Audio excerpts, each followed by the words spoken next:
Doc, start na po ako. Okay. Host ka na.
Good day, everyone. This morning we will be discussing about the death related to fire. Together with me to discuss this topic is Miss Dana Marie Lopez.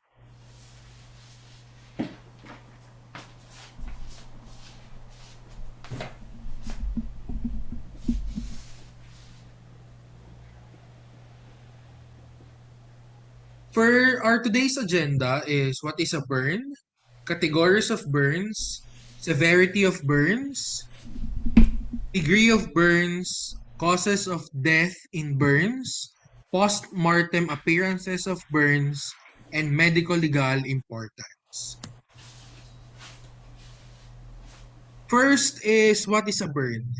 A burn is an injury which is caused by application of heat or chemical substances to the external and internal surfaces of the body, which causes the destruction of the tissue. Burns can be divided into 5 categories. We have the flame, the flash, contact, radiant heat, and scalding. This would be thoroughly discussed in the latter part of this report. And other 2 forms of burns is chemical and microwave. Let's discuss first flame burns. There is actual contact of body and flame with scorching of the skin progressing to charring. This is the characteristic of flame burn, which is there is an actual contact of body and flame that result to that progress into charring, or this is what you call ito yung nagmamarka sa katawan. We also have the flash burns. They are caused by initial ignition or the flash or biglaan from flash fires that result from the sudden ignition, like I said, biglaan or explosion of gases, petrochemicals or fine articulate material. Let's say for example, yung kalan, pag yung kalan naiwan mong nakabukas or naka-on yung kalan tapos nakabukas din yung gasol.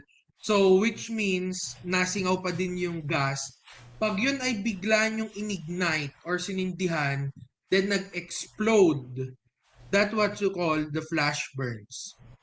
Again po, trigger warning on the graphic image on the next slide. This is an example of flash burns. Again, there is initial flash is of short duration. Kaya po siya flash burns kasi short duration. All exposed surfaces are burned uniformly, pare-parehas. If the victim's clothing is ignited, a combination of flash and traditional flame burn occurs. If the heat pulse is very short, because the thermal conductivity of the skin is low, the burn is superficial, usually result in partial thickness, burns, and singed hair. Ito pong mga checklist na ito, if you saw this in a patient, then you classify that burns as flash burns. Contact burn. This involved the physical contact between the body and the hot object. For example po, katawan na padikit ka sa isang takure na bagong kulo yung tubig. At surface, temperatures of 70 degrees Celsius and higher, transepidermal necrosis occurs in less than a second. Ibig sabihin, magre-react agad yung skin natin in just a matter of seconds. Lalo na if the temperature lies on 70 degrees Celsius and higher. Radiant heat burns. This is caused by heat waves. Ito yung kakaiba. Kasi ito ay this was caused by heat waves. A type of electromagnetic wave. There is no contact between body and flame or contact with the hot surface. Kung mapapansin niyo po yung mga nauna nating characteristic of burns, most of them may contact. Pero pagdating dito sa radiant heat burns, wala siyang there is no contact between the body and the hot surface or the flame. 3 factors whether 3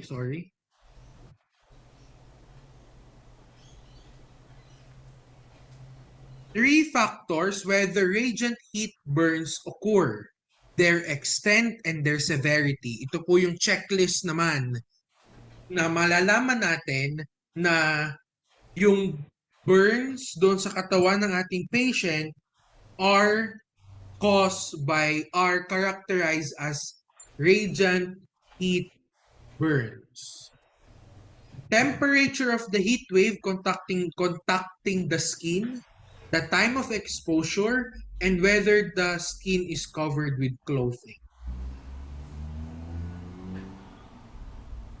The severity of burn injuries. Ito naman yung severity, yung pagkamalma ng mga burn injuries.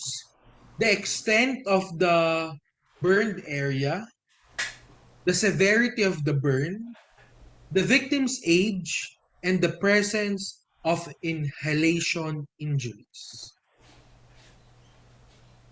In living individuals, the extent of the burn is indicated as the percentage of total body surface. Of total body surface, area involved by the thermal injury. This is determined by the rule of nines.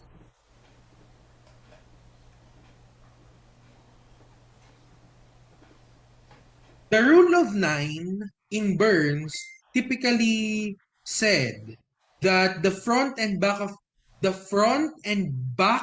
head and neck equal 9% of the body's surface. The front and back of each arm and hand is equal to 9% of the body surface area. The chest equals 9% and the stomach equals 9% of the body surface area. The upper back equals 9% and the lower back equals 9% of the surface area.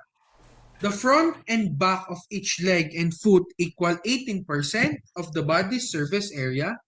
The genital area is equals to 1% of the surface body area. What I mean was the size of a burn can be quickly estimated using the rule of nines by what I've stated.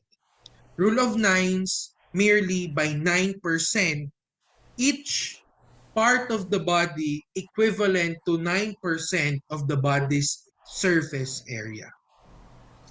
The total body surface area involved is usually out by the Wallace rule of nines, which is used for adults.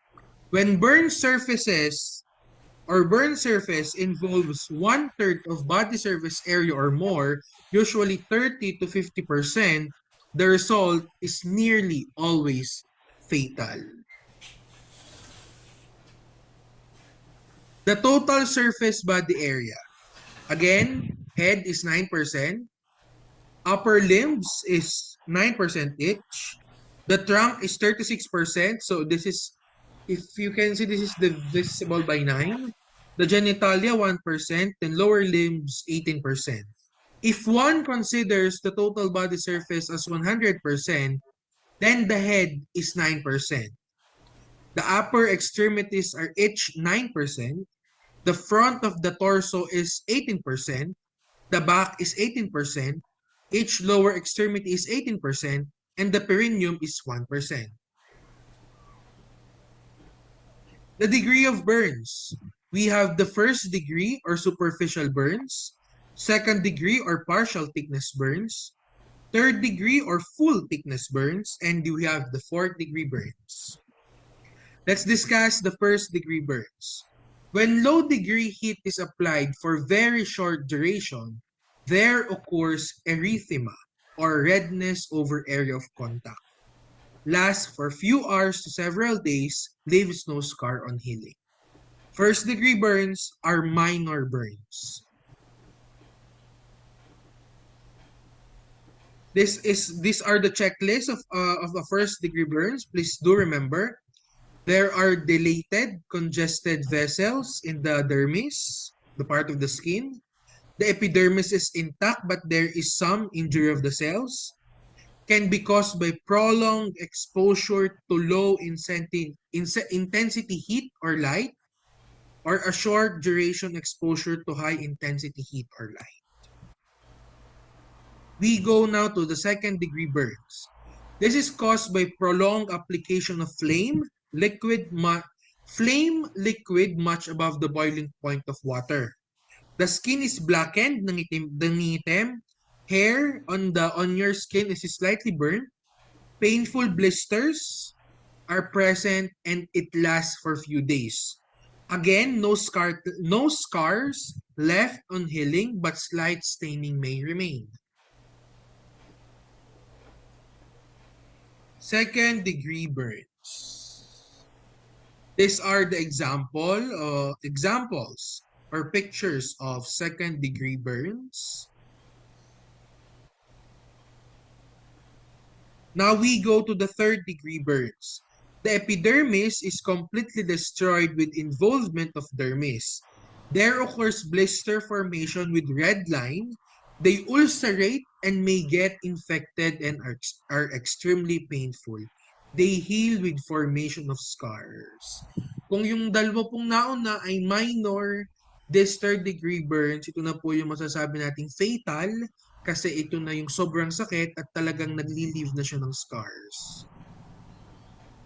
We go now to the examples of the third degree burns. Ito na po yun. Ito na po yung matagal ang healing process and hindi halos siya nag-heal. Natutuyo pero may marka pa din kung saan ka nasugatan or nasaktan. We now go to the fourth degree burns.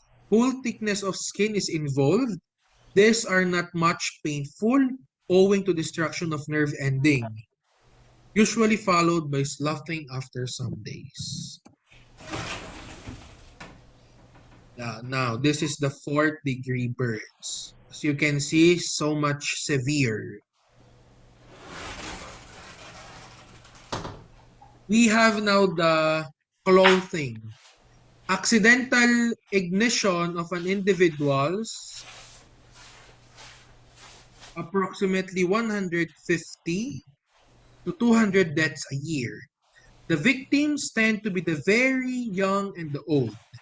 Flame burns in women not uncommonly occur during cooking when they reach across a stove while wearing a long-sleeved nightgown, robe or dress, and the clothing is ignited by the flame of a gas burner.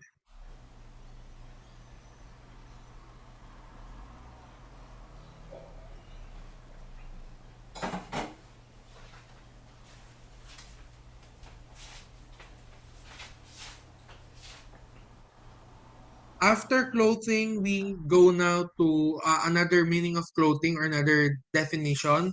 Clothing or yung pananamit po natin can offer some protection from burns, especially flash and radiant heat. By reflecting and absorbing heat, burns may be diminished in extent and depth. If the clothing ignites, however, flame burns are produced. The protective quality of clothing depends on the type of heat exposure. Or example is the flame, the flash, or etc. The physical properties of the fabric and the tightness of the fit. The severity of a burn may be decreased when the clothing is light colored or loose fitting, such that it provides an air space between the material and the skin, dry and multi-layered. Burn severity is increased by dark clothing that is wet with your perspiration and stretched tightly over the skin. The causes of death in burns. Death usually occurs either 48 hours or after 48 hours. Hence, the causes can be classified accordingly into two groups. We have the immediate death and the delayed death.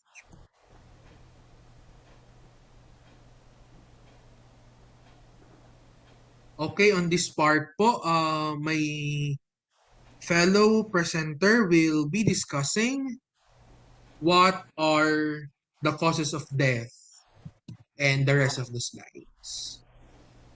Take it away, Ms. Lopez. So first, we have immediate death.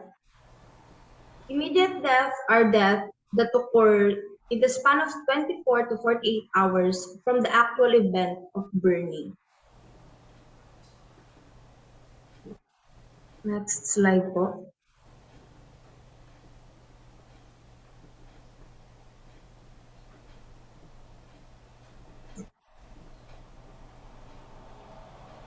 Next slide po.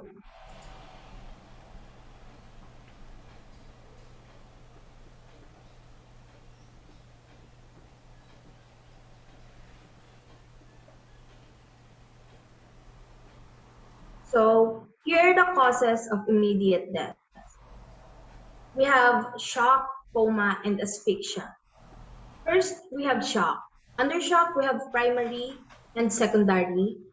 Primary are the neurogenics. These are shocks due to fear, severe pain, injury to vital organs, which leads to death within 24 to 48 hours. While the secondary naman, these are due to loss of serum from the burnt area, developing depletion of blood volume, and the hypovolemic shock, leading to death within 24 to 48 hours then. Next, we have coma.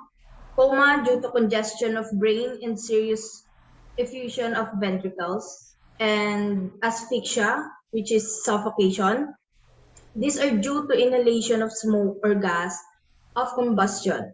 Asphyxia may also be caused by pressure at the chest due to falling roof, pagkakabagsak ng bubong, ng mga pader, ng haligi ng bahay, kapag nasusunog yung bahay. Next slide po. Next, we have delayed death. These are death which occurs 5 weeks or longer after the actual event of burning. Mas matagal naman siya kaysa dun sa immediate death. Next slide po. Here we have the causes of delayed death. We have pulmonary edema. These are death which occurs in a day or two due to pulmonary edema, glottic edema, and laryngeal edema. We also have electrolyte imbalance exhaustion, mainly hypokalemia, which can also lead to death in early period after sustaining burn injuries. Septicemia, here occurs systemic absorption of various toxins in blood, which are produced and ulcerated areas after burns, and deaths due to shock as a result of toxemia usually occurs in 36 to 48 hours. Renal failures naman, ito is nag-occur Acute tubular necrosis, which leads to renal failure and death, occurs usually on the third or fourth day.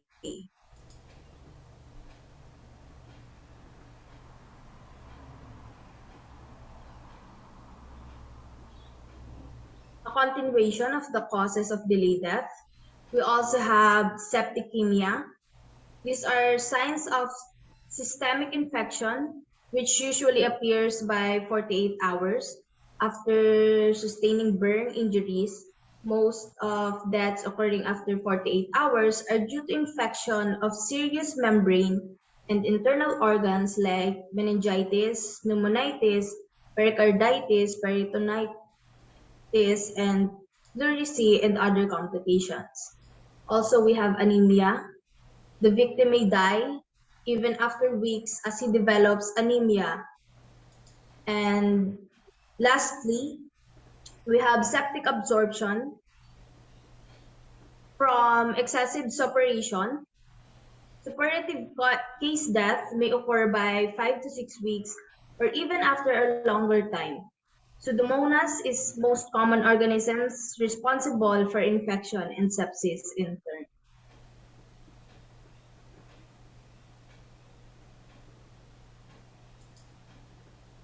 We're now moving on po sa post-mortem appearances ng burns.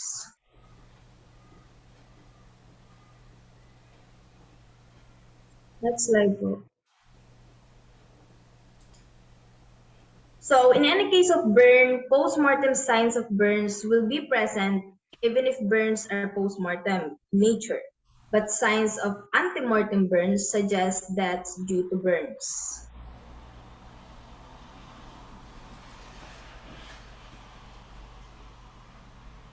Here we have the external findings of the post-mortem appearances. First, we have clothing. Clothing should be removed carefully and examined for the presence of kerosene, petrol, and other such inflammable and combustible substances. Yung mga damit po, need po siyang tanggalin para po makita if meron pong presence ng mga gasolina, ng gas, ng petrol.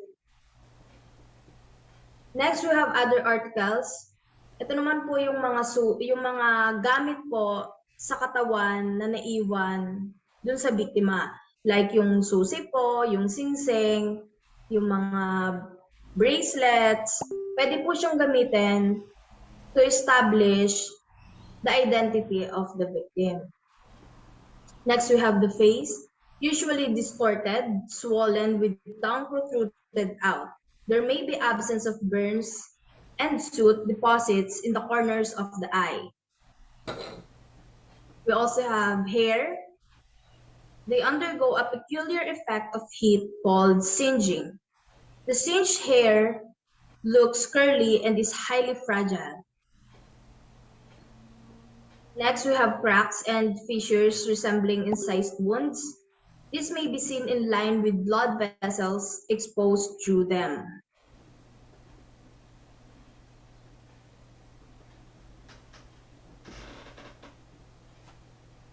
Continuation ng external findings, we have skin. Findings observed vary according to the nature of the substance used to produce burns. Highly heated solid objects when applied momentarily causes blisters and reddening, corresponding to the shape and size of the material used. Prolonged application, causing roasting and charring. Explosions in coal mines or by gunpowder causes blackening and tattooing of the parts. Kerosene oil burns show characteristic odors and sooty blackening on the part. However, all antemortem burn skins will show line of redness, which is a sign of vital reaction. The gloving, the stocking may be seen due to cuticular peeling. Next, we have postmortem staining. Postmortem staining is a cherry red in color from the presence of carbon monoxide if the individual was alive and breathing during the fire. Next, we have the charring of the body. This depends on the degree of postmortem burns or burning of the body after death.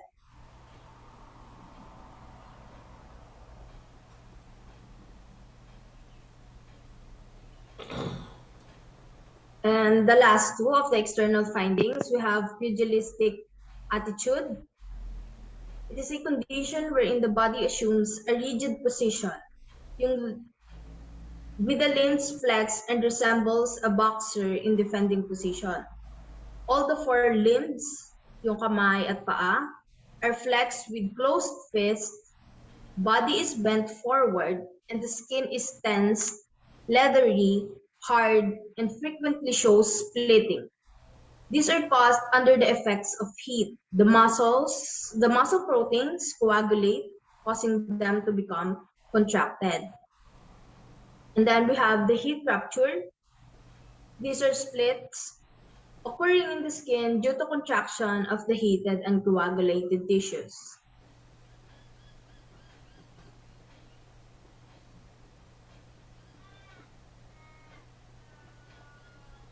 We will now move sa internal findings naman. So first we have the skull, heat hematoma. This is an artifact and has the appearance of extradural hematoma. It is large, thick, and contains 100 to 120 ml of blood. The cause of this is that the blood may come from the longitudinal venous sinuses of the diploid veins, and heat may force blood out of the marrow of the calvarium through the veins and out over the surface of the dura. Skull skull bones may be fractured and burst open along the sutures due to intense heat. Next, we have brain, congested and appears swollen, with widening and flattening of the gyri and obliteration of the sulci due to the contraction of the coagulating dura against the surface of the brain. And the subdural hemorrhage may also be present here.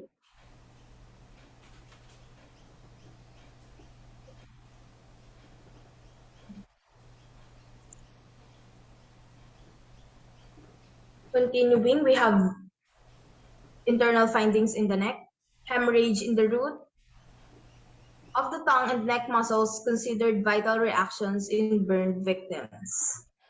We have the larynx, trachea, and bronchioles, contains carbon and soot particles, and the mucosa is congested with frothy mucus secretion. This is the surest sign of antemortem burns, which is due to inhalation of gases. However, soot usually disappears in the second day of hospitalization. Detachment of the mucosa of the trachea, bronchial tree, pharynx, epiglottis, and esophagus, and epiglottic swelling are indicators of vitality. Next, we have pleura. These are congested and inflamed with serious effusion.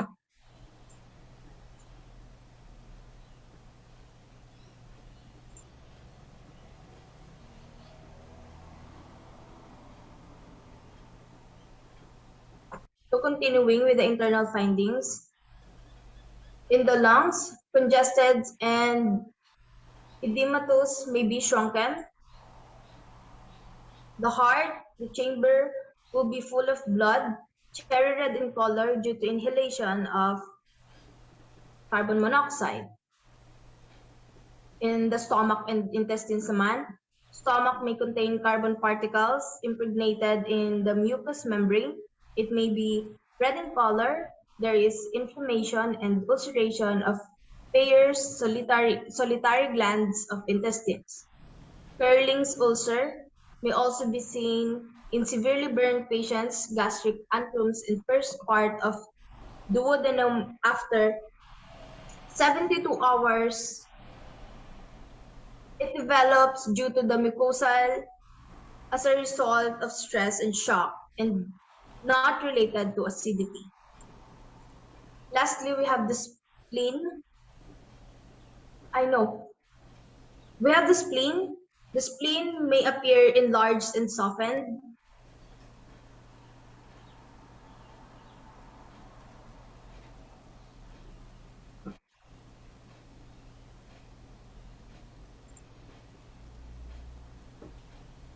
And then here we have liver. The liver will appear and fatty liver or necrosis of the cells. If that is delayed, jaundice may occur. Sa kidneys naman, kidneys will show signs of nephritis, thrombosis, and infraction. Sa adrenals naman, adrenals may be enlarged and congested. The prolonged exposure of the body to high temperatures result The prolonged exposure of body to high temperatures along with the direct effect of the heat caused shriveling of the internal organs which became firm, hardened, and cooked by heat, the so-called puppet organs.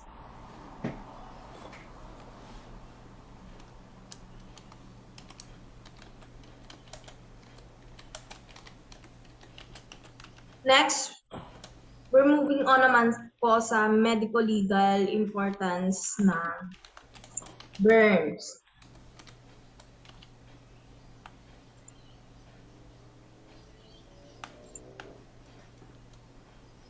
Next slide po.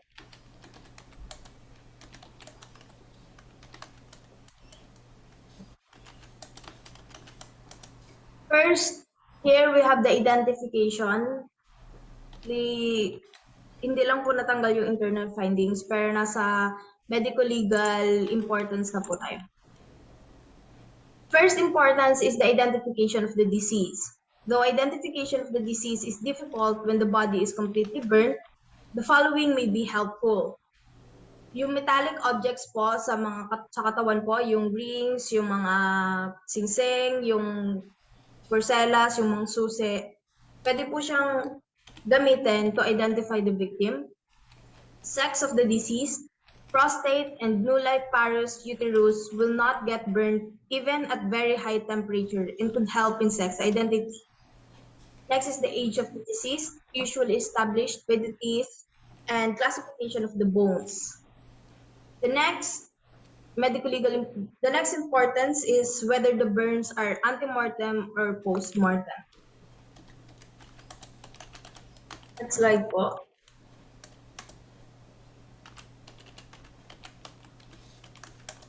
The third is whether the burns are cause of death or not. The following two factors confirm burns as cause of death.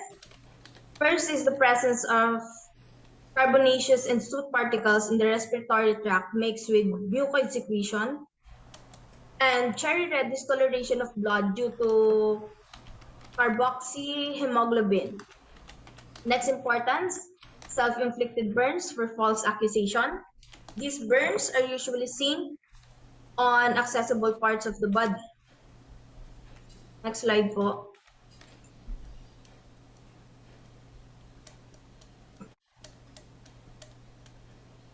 Third importance, whether the burns are suicidal, accidental, or homicidal. Suicidal burns are common among Indian women. They pour kerosene oil and set fire to themselves. Some women stuff clothes inside the mouth, used also to prevent shouting and being heard by others. Accidental burns naman ay common sa mga children at sa mga matatanda. Accidental kerosene stove bursting is also reported often. Next importance is spontaneous combustion and preternatural combustion. Occasionally, cases are reported of burns occurring due to the natural gases evolved in the intestines. When these gases are passed out per anal come across a flame may lead to burns. Recently, all these cases have been turned down, considering them as a myth. Next slide po.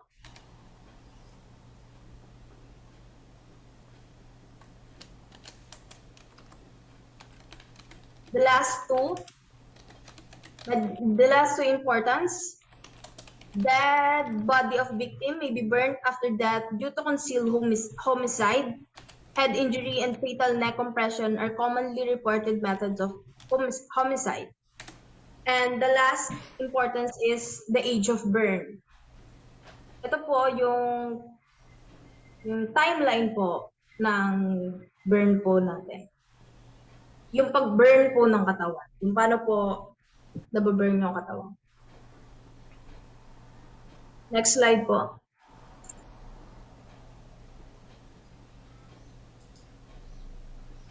So here are our takeaway messages. Immediate death are caused by either direct thermal injury to the body, that is burns, and or more commonly, a phenomenon called smoke inhalation. Next slide po.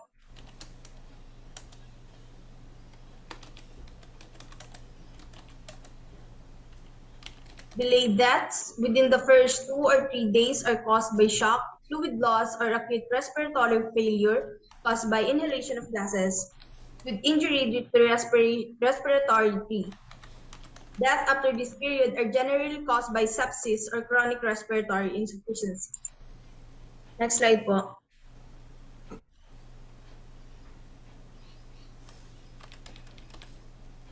So another takeaway message is the surface appearance of burn does not necessarily indicate the depth of the injury.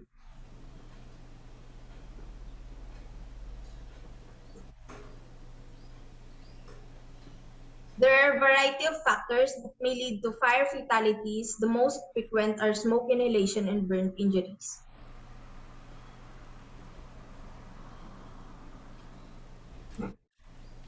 And lastly, children are often the initiators as well as the victims of fires.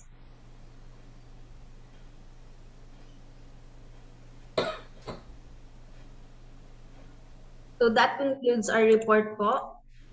And here are our That's- references po.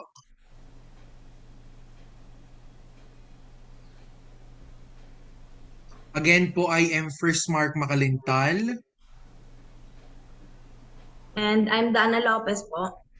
presenting to you the death related to fire. Thank you very much po and have a good day.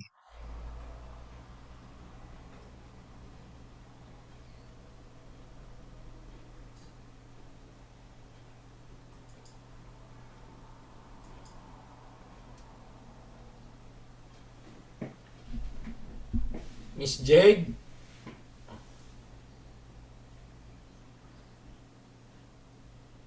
Miss Jade?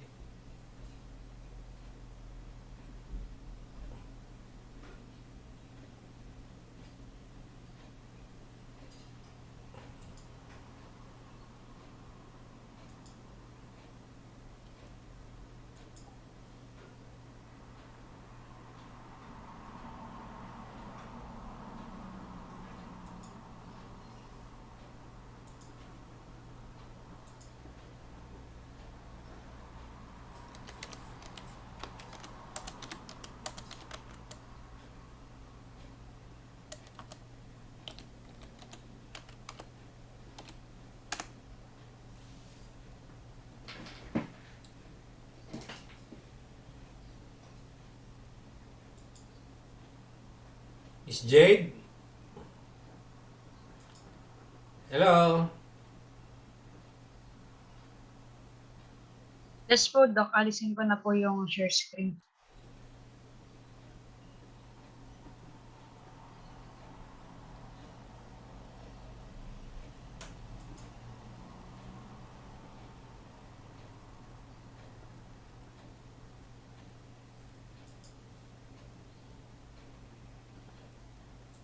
Doc, nasa inyo na po yung host. Okay.